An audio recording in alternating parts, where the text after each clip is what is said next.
పీకే గారు పవన్ కళ్యాణ్ గారు చాలా సందర్భాల్లో మహిళల సేఫ్టీ గురించి మాట్లాడడం జరిగింది. మహిళల యొక్క అభివృద్ధి గురించి, సేఫ్టీ గురించి ఆయన మాట్లాడారు.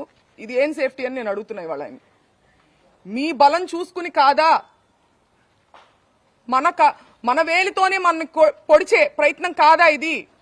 ఒక సెక్టర్ ఆఫ్ మీ కాపులందరూ మీ వైపు ఉన్నారని చెప్పి వాళ్ళకి నచ్చని వాళ్ళని కాపు కులం స్టాంపు వేసి దాడి చేసి ముక్కుమ్మడిగా, ఇది ఆలోచించుకోవాలి పవన్ కళ్యాణ్ గారు.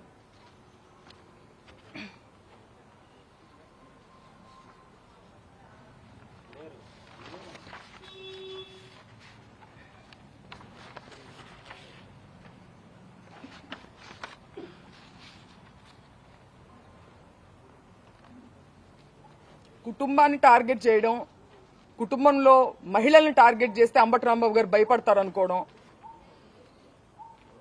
ఆయన దేనికి భయపడట్లేదు, నేను అరెస్టుకు భయపడను, నేను రెడ్ బుక్కు భయపడను అని ఎందుకన్నారు?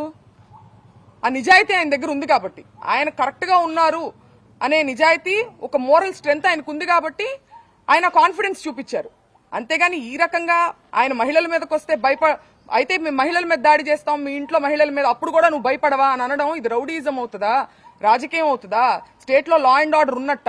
అల్లరి మూకల్ని ఎంకరేజ్ చేసి, పోలీస్ వ్యవస్థను పూర్తిగా నిర్వీర్యం చేసి, దగ్గరుండి వాళ్ళని ఎంకరేజ్ చేస్తూ, స్త్రీల మీదకి ఉసిగొల్పుతూ, బయట ఉండి ఒక మహిళా ఆధ్వర్యంలో, ఒక మహిళా హోమ్ మినిస్టర్ ఉన్నటువంటి స్టేట్ లో ఇది జరుగుతుంది.